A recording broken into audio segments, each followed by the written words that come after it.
Viewers, welcome to the weekly episode of the Carbone Lawyers Law Lab podcast. My name's Tony Carbone. I'm the managing partner of Carbone Lawyers. With me, I've got a very senior partner, accredited specialist in compensation, John Carantis. Good day, John. Hi, Tony. Hi, Stacey. And Stacey Patsias, an up-and-coming superstar in litigation. Good day, Stacey. How are you? Hi, Tony. Hi, John.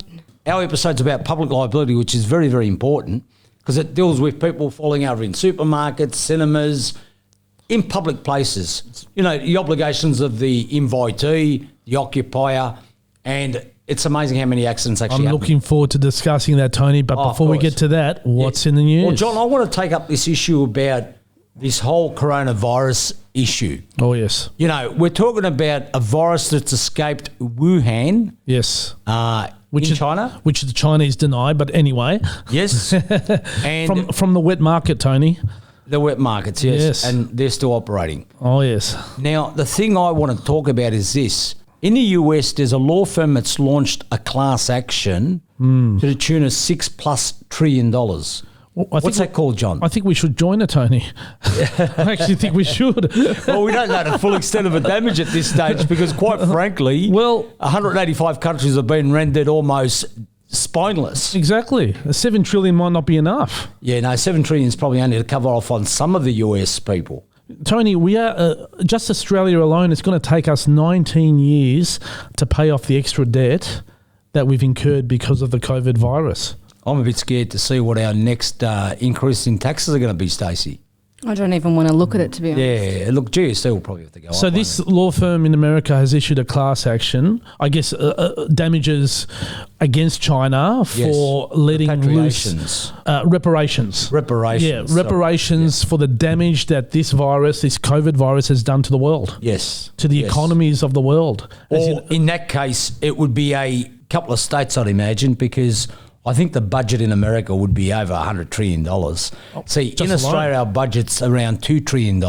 Exactly. And their economy is, I don't know, about 50 times we get an house. The budget of California is as big as Australia's budget. Yeah, well, there you go. There you go. But it'd be interesting whether or not the public immunity defence would apply in that type of case. There's that diplomatic sovereign immunity defence. Exactly. And that's something they're going to have to get around. And look, the reality is the whole thing around sovereign immunity is diplomats that go from country to country. Yes. Whether it applies to countries within their own country, I'm not sure if it extends that far, John. It's going to take a long time for society to recover from this. Look, if they do sue China, this could end up in some court of arbitration or The Hague, who knows, international court. Exactly.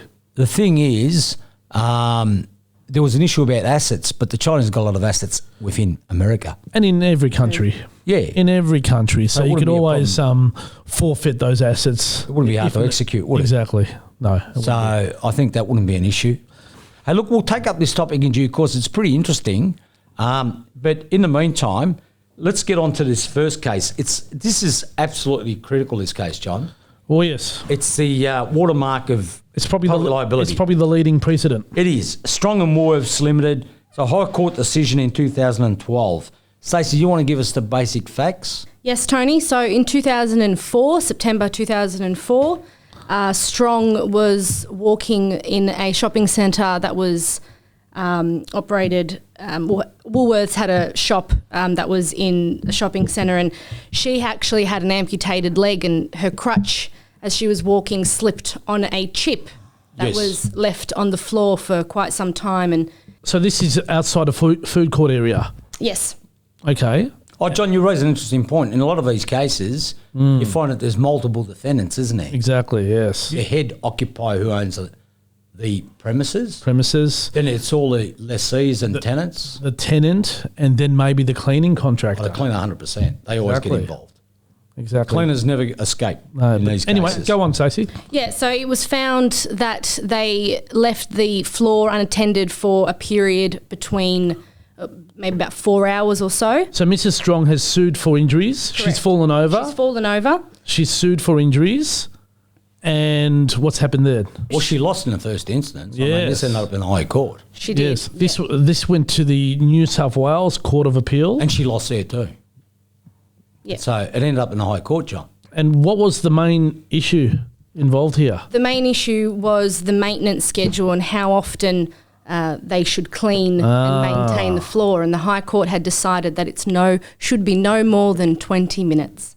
And John, just on that issue there, the plaintiff still got the onus of proving how long the chip was on the ground, correct? Exactly. But the courts have adopted a pretty common sense sort of approach. It's a common sense approach, Tony. In this case, and we say this is probably one of the leading judgments, Tony. Yes. The courts looked at the facts. And in this case, the court had to consider how long this piece of chip was lying on the floor. Yes. Was it for 15 minutes, 20 minutes, 3 hours?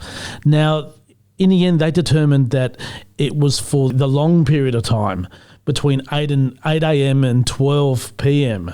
Yes. As compared to the other period of time, which was only like a 2-hour window. Now, the court had examined all the facts and they determined that it was reasonable in this instance that that the cleaning would occur for approximately 20 minutes and not more. What they basically say is they looked at this other case of coaches and said the probabilities favoured the conclusion that the chip was deposited in a longer period between 8 and 12:10 p.m. and not the shorter period between 12:10 and the time of the fall. Exactly. That's a dead set common sense approach, isn't it? Exactly. I mean, it's not conclusive that it fell within 4 hours, but it's not conclusive that it fell within 10 minutes. But it stands to reason, this is what the High Court is saying, that on the balance, the more probable scenario is that it fell within a 4-hour period. Exactly. Yeah. And the High Court actually said that the Court of Appeal made an error when they, I guess, considered that the chip was not on the floor for long enough for it to be detected. Yes. And the High Court said that should not have been a considerable factor that they took into account. And Tony, of relevance here, you know, the High Court held that reasonable care required inspection and removal of spillages at intervals not greater than 20 minutes in the sidewalk sales area. And also, since this decision, there's been a lot of cases, and one of the critical components, Stacey and John, is that if it's a highly trafficked area, the courts have said the duty on the occupier is a lot higher, isn't it? Exactly. You know, cleaning every 20 minutes might not suffice, because if it's such a highly trafficked area, you should have someone there all the time. Is that right? On an even more regular basis. Yes. Exactly. Yes. Could be every 10 minutes. And we've had cases where people are falling over in car parks on oil. They always seem to get up. We've had cases in cinemas. Oh, yes. People falling over in other people's houses. Exactly. In the end, Tony, the injured person has to show that the inspection process was not adhered to. Yes. There was an inspection process. They didn't follow it. Or it may be that the whole inspection process is flawed. Yeah. Or it's not adequate. Or there was no inspection process. Who knows? Yes. Yeah. And the other thing that's really significant, we still have to show that you've either got more than 5% whole person impairment from a physical perspective. Oh, yes. Or more than 10% psych. Exactly. And so it is critical that these injured people get advice early. Definitely. Especially because, Tony, the statute of limitations is only 3 years from the date of injury. Yeah, and if you're injured on a plane, it's only 2 years.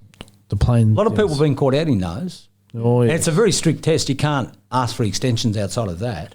That's it. And product liability, John. That's it. You've got a 3-year window under the consumer law. Yes. And you can't ask for an extension. That's it. It's really diabolical.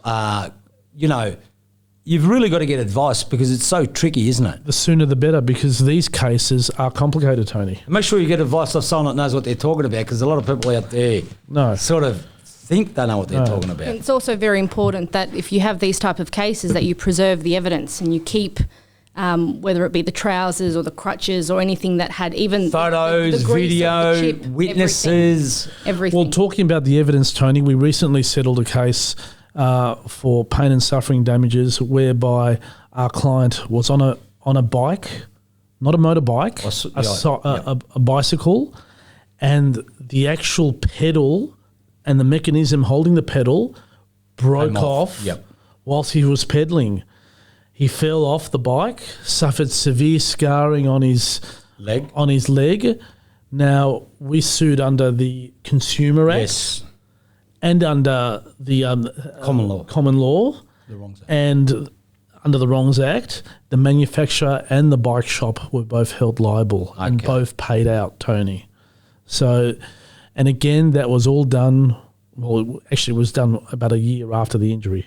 So And the thing within is- time. But it was still within the 3 years of the consumer law. Exactly. Yeah. Oh, yes. Okay. Now, we're going to go to a case of Maria Mason and City of Darebin, 2020 decision, Court of Appeal. Can I say this? We're dealing with councils now. Anything to do with councils or local government, the Road Management Act kicks in. It is really hard, isn't it, John? It's the onus is actually tougher than normal. Oh, it's a lot higher. It's almost like a gross negligence situation, exactly. correct? Correct. It's the old misfeasance, non-feasance. Viewers, I'm not going to bore you with that now. It dates back to 1066, whatever it was. The old The Magna Carta. And it's an episode in its own. And I'll do it for the students one day. Now, look, give us the facts of this one, Stacey, because it's a very interesting case. So in this case, the plaintiff was walking on a footpath towards a cake shop in Reservoir. It's a very good cake shop, this one. Tony, you been there? Yeah, I have. The cakes and the pies there But are today we're not number talking one. about your stomach, They're John. Today we're talking about injuries. So, Stacey, what exactly happened there? So she had fallen on a defective tile that was situate outside this particular cake shop, and she sustained it's a trip and fall case, and she Yes. sustained injury to the left side of her body. An employee of the cake shop had actually witnessed the fall, and the employee of the cake shop was called to give evidence, and actually gave evidence saying that she had called the council on multiple occasions prior to this injury. And that's important. And very important, because she said that they failed to inspect that particular area. Well, just on that point, can I stop you there for a minute? Yep. John, even though the Road Maintenance Act says that they don't have to repair every footpath in a state, right? If they're on notice, But not only that, they do have an obligation under the Road Maintenance Act to inspect. exactly. They do have to inspect all the roads. Well, they were called, and they In this they did case, not Tony, inspect. and the key is that the council were on notice that there was a problem. Yes. And they failed to act on that. Well, can I ask you this? I'll ask you both this. Assuming they got one of these calls and went out there and looked at it and said, oh, look, it's a problem, but not that bad.